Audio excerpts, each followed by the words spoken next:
Monday morning டிஃபனுக்கு எப்பவுமே பல்காக மாவு அரைச்சி வச்சுப்போம். ஸோ அதே மாதிரி தான் இன்றைக்கும் மாவு அரைக்கிறதுக்காக அரிசியெல்லாம் ஊற போட்டாச்சு. அதுக்கப்புறம் விதைக்காக ஒரு பாவக்காய் விட்டு வச்சுருந்தால, ஸோ அது வந்து பார்க்க ரொம்ப எல்லோஷாக செம்மையான ஒரு கலரில் இருந்துச்சு.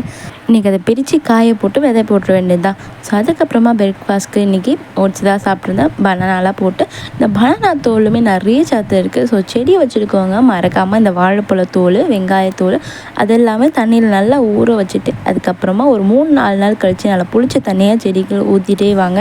அந்த தண்ணியிலேருந்து செடிகளுக்கு தேவையான சத்து போய் செடிகளும் நல்லா செழிப்பாக வளரும். அதுக்கப்புறம் நிறைய பூவும் காய்க்கும்.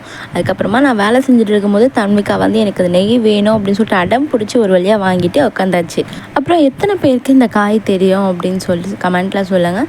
இந்த காய் வந்து சுக்கங்காயின்னு சொன்னாங்க. இது நேற்றே நான் பார்த்துருந்தேன். அது என்ன காயின்னு தெரியல, நல்லா பழுத்த குட்டி தர்பூசணி மாதிரி இருந்துச்சு. அது பார்த்துட்டு வீட்டில் எடுத்துகிட்டு வந்து கேட்டேன். இது வந்து சுக்கங்காய் அப்படின்னு சொன்னாங்க. அதுக்கப்புறம் கூகுள் சர்ச் பண்ணி பார்த்ததில் இதுக்கு இன்னொரு பேரும் இருக்குது, மிதுகங்காய்.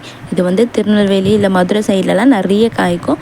அவங்க வந்து இதெல்லாம் வத்தல் போட்டு ஸ்டோர் பண்ணி வச்சுப்பாங்க. இந்த வத்தல் வந்து நானுமே சாப்பிட்ருக்கேன். எனக்கு தெரிஞ்ச ஒரு அக்கா கொடுத்துருக்காங்க. இது நல்லா காய வச்சு அதுக்கப்புறம் எண்ணெயில் போட்டு தயிர் சாதம், மோர் சாதம், இந்த மாதிரி சாம்பார் சாதம், ரசத்துக்கெல்லாம் வச்சு சாப்பிட்டா அவ்வளோ ஒரு சூப்பராக இருக்கும். இன்னும் நிறைய இருந்துச்சு. நான் கொஞ்சமாக மட்டும் வீடியோவில் காட்டுறதுக்காக பறித்து வந்துச்சு. அதை வத்தல் போட முடிஞ்சால் போட்டு காமிக்கிறேன். இல்லை எத்தனை பேர் இந்த மிதுகங்காய் வத்தல் டேஸ்ட் பண்ணியிருக்கீங்க அப்படின்ட்டு கமெண்ட்டில் சொல்லுங்கள்.